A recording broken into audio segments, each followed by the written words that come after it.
Yo, so we got some 2K26 gameplay. Now, this is some park gameplay. Shout out to Joe Knows. He gonna be dropping some basically some information on the new 2K26 gameplay. And I got exactly that. Let's check it out. Y'all, I'm actually still in the hotel room. I was just at But yeah, you can play with girls. I forgot about that. Getting some gameplay for y'all. And as soon as I got back to the hotel room, we're already editing and getting on the mic to talk to y'all about it. So drop a like on the video for me. I really appreciate it. Let's try to get this video to 10,000 likes and let's talk about it. All right. I'm in the white. I'm in the white jerseys. My team's white. Swag's in the black. My team's white. Swag is my pro-am team, and I play park with him for the last, I don't even know, 5-6 years. Me and Swag go way back. So we decided to match up in the My Team triple threat. So it's 3-on-3. We pulled up some My Team cards. Luckily, I was able to. I was lucky enough to pull LeBron James. So we got some LBJ gameplay here for you for my first time on 2K26. And listen.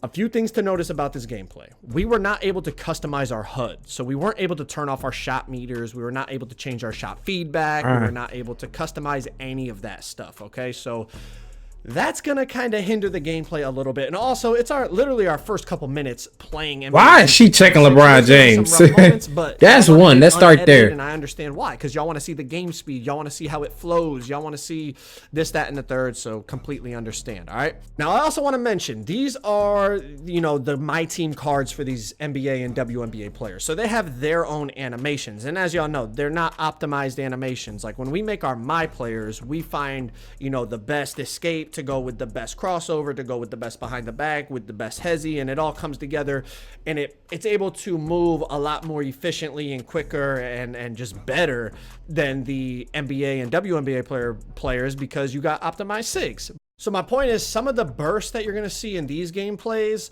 it might look clunky sometimes, but you have to realize a lot of these players don't have great SIGs attached to their My Team cards. That make a little sense. Like when you'll see the gameplay tomorrow and you see the builder and people, being able to test their builds. I'm not going to lie. Like, it low key looks straight though. Like, don't get me wrong. I haven't played 2K in a while. So like, I'm going to get this 2K just because, man, I miss playing 2K, bro. And I got a homie who just be online on 2K, and I just be like, damn, I want to play 2K. Tested the builds. We could customize the SIGs. I want to get on park. It's a night and day difference in terms of how people update like this park jump, speed boost, and change directions, and start to chain glitchy stuff together. And then, of course, when the full game drops and like the whole community's out there labbing, it really looks like we're gonna find some glitchy stuff because the bigger players, like obviously last year the small players could burst. The big players on this game can definitely move. You move a lot better than 2K25. That's for damn sure. Step back. So is it gonna be some demigods? Am I sensing demigods in 2K26? No, man. With Bron pulling up. Y'all already know how we're coming with Bron on 2K26. All right. So make sure y'all tuned in tomorrow. My Bron build is dropping, and I'm excited for that one. But we're hot. We're up 11-2. Swag, I don't know what he's doing, but I'm trying to blitz the ball hand because I know Mike was talking about, how they nerfed the plucks and blitz steals will be rewarded. So I'm really trying to blitz the ball hand and go for him. But I'm getting called for a foul here and there. You do see, though, I don't know if you can tell in this. Ooh, he tried to dunk on Brian. Down video that I posted earlier. I kind of talked about this. When someone stands still dribbling, you can't just like push up against them and just knock. Swag. Swag's giving me too much space. Bron's knocking it down yet again. 14-2. It's an absolute flood. But what I was talking about was when someone stands still dribbling, you can't just bump them out of like their combo. But as soon as they start moving and like trying to drive or trying to run to the side, then all of a sudden the body up like perimeter defense, you see like right there, that's Caitlin Clark like pretty much stonewalling LeBron James, which I know sounds crazy, but let's ignore the physics behind it in terms of the she being her little self body. NBA players, I know people are probably gonna freak out about that, but they already talked about how it's literally just when it comes to My Team, it's just attributes and badges and whatnot. But that's not the point of what I'm saying. The point of what I'm saying is when you're on the move, the defender gets much better bumps. When you're standing and you're trying to go, tween cross, you're doing like a size up or something. On 25, you could like run up to the guy and just bump him out of that dribble combo. It didn't seem to be the case on 26. when they're on the move and you cut them off, you do get a body up. But when they're standstill dribbling, which I guess is like real life, if someone's dribbling at the top of the key and you're a defender, you can't just run into them and just knock them backwards and knock them out of their dribble sequence, right? That would be called a foul. So I guess in that sense it makes sense. But I'm just reporting what I felt playing the game. You know what I mean? I felt like when I was standstill dribbling, I could combo all I wanted, and then as soon as I got on the move, if they got on my hip or they cut me off to the basket, there would be some type of physical collision animation, and that was something that I noticed that was different in terms of the body ups and the dribbling. But first game on 2K26, 21-7. Bron went crazy, 8 for 8, 2 for 2 from 3, so definitely happy about that. But now we're going to head over to the 2v2 courts. Me and Swag are going to team up. So let's get into the 2v2 gameplay. And this is all users. This is me and Swag versus 2 users. I'm not really sure who it is. It's just, you know, letters and numbers as gamer tags. So I'm not really sure. But all 4 people on the court being controlled by users. So as you can expect, you know, we've been playing the game for 20 minutes at this point. It is going to be a sloppy gameplay. But at least y'all will get to see some raw, unedited gameplay. And like I said, we couldn't customize our player HUD, couldn't turn off the shot meters. There's a lot of stuff that kind of made it even more challenging. But you get to see kind of a little bit more. That's a tough shot right there. User on user action, because although last game it was me and come on, his little ass is not. Come on, court. You know, it was more team control mode as opposed to single. You know, everyone controlling an individual single player on the court. So this is a nice little change of pace. Now I am curious, what are your thoughts already after watching me and Swag play that 3v3 there? Is there anything you saw that you liked, that you didn't like, that concerns you? You know, just what are your thoughts? Comment it down below. I will be reading the comments to kind of see where your guys' head is at, and then maybe even answer some of your guys' questions down there if I have time in between editing all these videos that I'm trying to get out for you guys in a timely fashion. As I said, I'm still, like I said, I'm in the hotel room. We're on the grind. I ain't gonna lie. Y'all know how I get this time of year.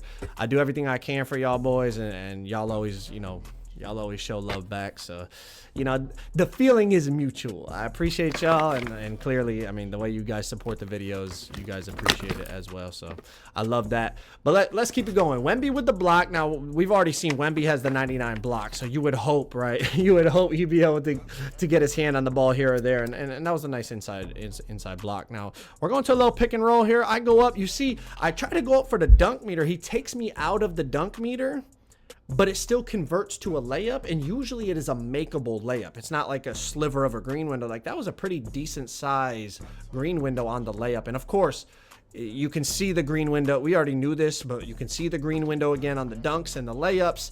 So that is a beautiful thing. And thank goodness for that, you know, revision, going back to the way it used to be. But check this out. Again, it's the shot meter just messes with me, bro. I try to pull up. I'm shooting a bounce back half bar. Iverson is pulling up in the corner. He's knocking it down. Me and Swag are down 7-4. It ain't looking too good. But I'm about to turn up and take this thing over with LeBron. Now, you're about to see here in just a second. AI pulls up and he misses, and then Swag's going to hit me on the kick out. I'm going to drive in and go in for a meter dunk here, and it's a good-sized green window. And, I mean, Jokic is in the paint, but it's not like a... You know, it's not like he's really like putting me into a contact dunk animation or anything like that, but it just feels like a good time to kind of talk about my thoughts on the driving dunks and finishing in general from what I saw. I did talk about it in my gameplay breakdown. If y'all didn't watch that earlier, I definitely recommend y'all check that out. But finishing on this game, one thing I noticed is size really matters. And I think this was true in 2K25 as well, but you couldn't really, you know, you didn't have the visible green window to back it up. But we know on the perimeter, right? If you're a tall player, it's a lot harder for them to contest you. You know, you're shooting over those and you know, blah, blah, blah. Y'all get what I'm saying in terms of the perimeter. But in the paint, I feel like the same thing is true. In the gameplay breakdown I did a lot of testing with like Ja and Ant, you know, smaller dunkers. And then I also had Giannis, who's, you know, 6'11", a much bigger player. And it just felt like Giannis was getting more consistent good sized green windows. Now there was times where his, you know, shrunk and whatnot, but it really felt like finishing also not just depended on your attributes and badges, but the size of your player. And I feel like to an extent it makes sense, right? Like Ja Morant coming full head of steam, it's scary, but Giannis coming full head of steam is frightening. Like, that's a really difficult thing to stop. And although they're both great dunkers, great finishers, the size does matter. So I think it's not a crazy concept to have in the game, but it was definitely, in terms of what I tested in the few hours I got to play, it definitely felt noticeable that the bigger players could, you know, just kind of get a little more leeway in what they could and couldn't go up with in terms. So I honestly think they gonna probably try to bring back some of the demigodness in 2K26. Now I seen some videos where they was spamming old animations like Curry's behind the back. I seen that. Now I will say 2K like to get niggas. This is what they gonna do. The game gonna be looking just like this, and then in the next 2 weeks they gonna patch it all. So I hope it don't be like that, but 2K would do something like that. In terms of not just the dunks, but the layups as well. The layups got contested a lot less on the taller players. Like, I remember I was testing with like Trae Young and Luka and stuff. I went up with Trae that got contested. I feel like I went up with similar stuff with Luka, but because he's, you know, 6'7", 6'8", whatever he is, it was registering open. So I feel like 6'7", not just in terms of jump shooting, but also in the finishing department, the size and the height on this game definitely plays a factor. And like I said, I feel like that's how it was last year, but just couldn't really back it up with any visual proof because we didn't have the visible green windows. But check this out. We've seen a couple lobs now, and as y'all can see, not only you got to time them, but you got to select one of the 4 face buttons on the controller. And I ain't gonna lie, especially early on, it's gonna be an adjustment. Like, I missed my first one, and you know, I'm somebody that probably catches more lobs than the usual 2K player, just because I'm always, you know, I prefer to play on those dunking type of builds, and you know, I have fun with the lobs and the contact dunks and stuff like that. But it's definitely gonna be a little adjusting to having to click different buttons. I feel like just you have like a habit, like, you know, built into your psyche that you're just gonna automatically press the shoot button, and it ain't like that. You gotta lock in and actually click the right button. So that's gonna be a little adjustment. I think people will get used to it, but it also, I feel like, could deter people from throwing lobs in general, just because now it's like, man, there's an even more chance your teammate messes it up, especially like in the random wreck or something like that. Like, we're gonna see a lot of funny moments with those alley-oops in a random wreck. I already see it, but check it out. Even though LeBron is big and he's got decent finishing ratings and badges and all that, still get a basically no chance of greening that meter dunk right there. So it certainly isn't anything OP. And if you watched the gameplay breakdown, there's actually some stuff I'm pretty concerned about that I addressed in there. And you know, I did bring it to their attention. I think other people did as well. So hopefully they're able to sort it out by launch. But there was some stuff with the dunking that logically really didn't make sense. But again, it is the community day version of the game. It's not the final product that we're going to play at launch. So hopefully they're able to 2K be releasing the same launch. Small things that we noticed in terms of the dunk meter being like just randomly inconsistent for no reason. If you want to actually see that, like I said, the gameplay breakdown is the place to go check it out, and that video is going to pop up on the screen here in just a second after we finish this thing off. Wemby's ripping down the rebound. He's going to hit me, and if you wanted to see a two-hand tomahawk contact dunk to finish it off, there you go, man. Click that video on the screen right there. Like I said, that is the gameplay breakdown. Everything you need to know about NBA 2K26 gameplay is in that video. Go check it out. Hey, man. I don't know, man. I feel like Park is what everybody been wanting to get from Park. They want a 2v2 court. The court he kind of showed with LeBron James and whatnot, I feel like that's like some additional shit nobody asked for, which I think is kind of straight, kind of cool, I guess. I don't really know too much about that. So I guess it's gonna be on all of our first experience on what that is, the Park. But I'm not gonna lie, it looked fake decent. I will say that. Down below what y'all think. Y'all gonna get 2K26? I know y'all is. Everybody always do, right? Y'all boys in the next one.